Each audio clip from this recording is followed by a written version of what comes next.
প্রেমিকের সঙ্গে বিয়ে দিলেন স্বামী। মল্লারপুরের মল্লেশ্বর বাল্য প্রেমিকের সঙ্গে ফের নতুন করে ঘর বাঁধল 5 বছরের বিবাহিত স্ত্রী। স্বামী চোখের জলে স্ত্রীকে বিদায় জানালেও স্ত্রী যেন প্রেমিকের কাছে গিয়ে সুখী হয় সে আবেদন করলেন তার প্রেমিকের কাছে। তবে তাদের 3 বছরের ছেলে যে তার কাছেই থাকবে সে কথা জানিয়ে দিলেন স্বামী। মল্লারপুর থানার পোড্ডা গ্রামের নারুগোপাল মণ্ডলের সঙ্গে 5 বছর আগে বিয়ে হয়েছিল সন্ধিগড় বাজারের স্মৃতি মণ্ডলের। তাদের 3 বছরের শিশু আছে বাড়িতে। দিন 3 আগে পুরনো শ্বশুর বাড়ির সঙ্গে সম্পর্ক শেষ করে দিয়ে প্রেমিকের কাছে চলে যান স্মৃতি। নারুগোপাল মল্লারপুর থানায় স্ত্রীর নিখোঁজের ডায়েরি করেন। পুলিশ খোঁজ শুরু করলে 4 দিন পরে রামপুরহাট সম্পর্কিত কাকিমার বাড়ি থেকে আগে স্বামীর সঙ্গে ছাড়পত্র চায় স্মৃতি। কি নাম গো? নারগোপাল মন্ডল। তোমার বাড়ি কোথায় ছিল? ওড্ডা। কতদিন আগে বিয়ে হয়েছিল তোমার? আজ 5.5 বছর হলো। বাচ্চা? একটা 3 বছরের বাচ্চা আছে। তুমি তুলে দিতে পারলে তোমার স্ত্রীকে পরের হাতে? ও চাইছে সেই জন্য তুলে দিলাম। তুমি কি ত্যাগ স্বীকার করলে? হ্যাঁ, ত্যাগ স্বীকার করলাম আমি। তোমার বাচ্চার কথা ভেবেছিলে?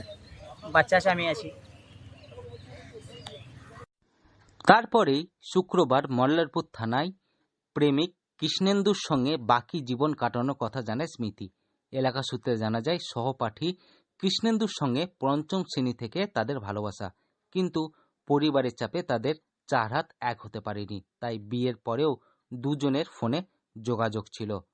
কানাচি গ্রাম পঞ্চায়েতের সদস্য সত্যাবান মণ্ডল জানান, তোমার তো স্বামী ছিল, স্বামী তো তোমাকে ছেড়ে দিল, মানে ডিভোর্স দিল না? তুমি ডিভোর্স দিলে? আমি দিলাম।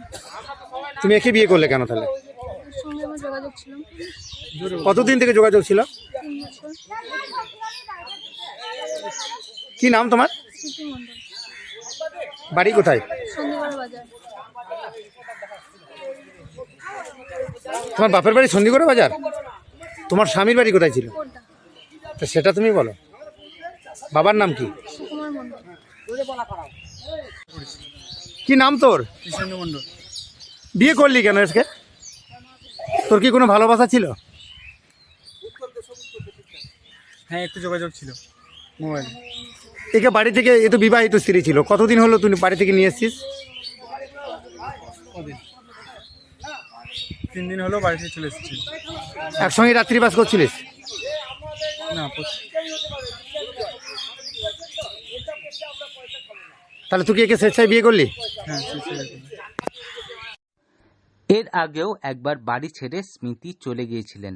সেবার বুঝিয়ে সুঝিয়ে বাড়ি নিয়ে এসে ফের সংসারে রাখা গিয়েছিল। এবার আর সে কিছুতেই রাজি নয়, তাই প্রেমিকের কাছেই তাকে ফিরিয়ে দিল স্বামী। বীরভূম থেকে সৌভিক রায় রিপোর্ট, লোকাল 18 বাংলা।